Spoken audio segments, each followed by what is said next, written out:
Halo semua, jumpa lagi dengan saya dalam kegiatan praktikum komputer untuk kelas 8 tingkat SMP.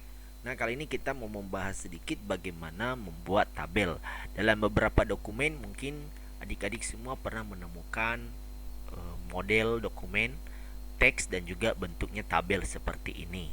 Nah, tentu di dalam Microsoft Office Word fasilitas ini juga telah disediakan bawaan oleh Microsoft Office Word sehingga kita bisa dapat membuatnya secara langsung.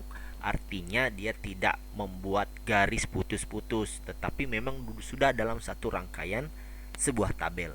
Nah, yang perlu kita perhatikan dalam pemahaman kita sebagai untuk membuat sebuah tabel yaitu kita harus paham dulu mana yang dimaksud dengan kolom dan mana yang dimaksud dengan baris.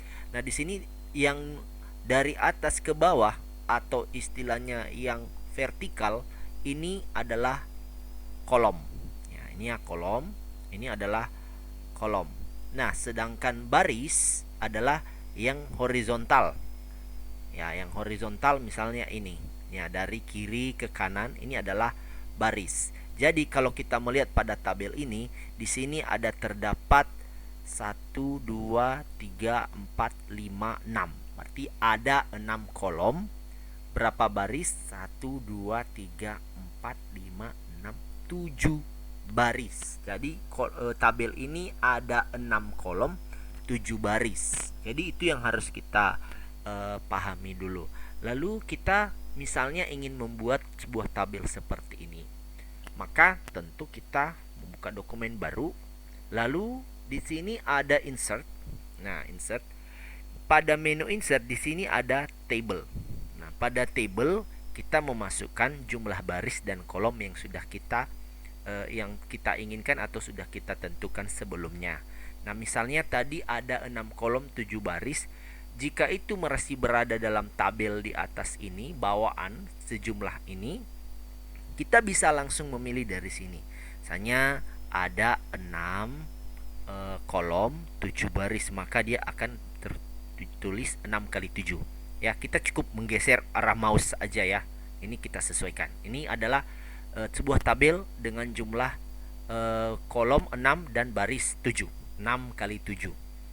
Nah, manakala suatu saat juga nanti tabelnya lebih banyak, maka tidak tertutup kemungkinan kita bisa membuat tabel dalam jumlah kolom atau baris yang banyak yang tidak tersedia pada label di atas ini. Kita bisa mengklik langsung pada insert table seperti ini. Nah, ini manual ya. Misalnya di atas tadi jumlah bawaannya hanya sedikit. Nah, kita ambil contoh, kita buat saja di sini kolomnya 6, barisnya 7. Nah, lalu kita oke. Sama kok hasilnya seperti yang tadi. Nah, setelah itu hal yang harus kita perhatikan setelah kita membuat tabel adalah kita harus mengatur kolom, lebar kolom dan juga tinggi baris. Untuk mengatur lebar kolom, maka kita mengarahkan kursor pada pada garis yang ada di pinggir tabel seperti ini sampai berubah posisinya seperti ini. Lalu kita klik, tahan, lalu kita drag atau kita pindahkan ke dalam. Kita geser sesuai dengan lebar yang kita inginkan. Tidak mesti tabel itu harus penuh satu lembar, tidak. Ini tergantung kebutuhan kita. Nah, seperti ini misalnya. Nah, kalau kita lihat contoh teks di sini ada ya, ini. Adik-adik nanti bisa mengisikan ini semua, mengetikkannya secara manual ke dalam tabel yang sudah kita buat tadi. Nah, ini misalnya, ini ya. Adik-adik harus ketik ini semua. Nah, demikian juga untuk tinggi baris. Nah, tinggi baris ini kita arahkan, kalau tadi kita arahkan pada garis yang vertikal, maka kali ini untuk mengatur tinggi baris kita mengarahkan kursor pada garis horizontal ya. Kita arahkan di sini, di mana aja, di sini juga boleh. Lalu klik, tahan, geser ke bawah. Ya, sampai dia aktif ya. Seperti ini, geser ke bawah. Maka lebar atau tinggi barisnya ini bertambah ya. Oke, kita sesuaikan. Nah, sedikit tambahan untuk membuat warna pada ini, mengisi warna di atas ini kita blok aja. Ini gampang sekali. Ini kita blok bagian mana yang mau diberi pewarnaan, kita klik menu home. Lalu di sana ada gambar ceret pada grup paragraf. Sana gambar ceret ya, warna, klik segitiga di samping seperti ini. Nah, menu home yang muncul seperti ini, klik maka akan muncul warna-warna. Kita pilih aja salah satu maka akan berubah. Nah, seperti itu.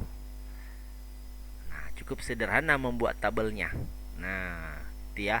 Jadi kalau misalnya adik-adik semua melihat tabel, jangan lupa untuk menghitung baris daripada judulnya. Ya, ini ya, ini adalah judul-judul tabelnya. Ini harus dihitung. Jangan hanya isinya saja yang kita hitung. Misalnya ini kalau ini adalah judul-judul tabel, kita tidak hitung, tidak ya. Ini harus kita hitung juga. Ini bisa terhitung satu baris dan kolomnya juga seperti ini. Oke ya, adik-adik, saya harap bisa praktik di rumah, ini bisa dikembangkan lagi.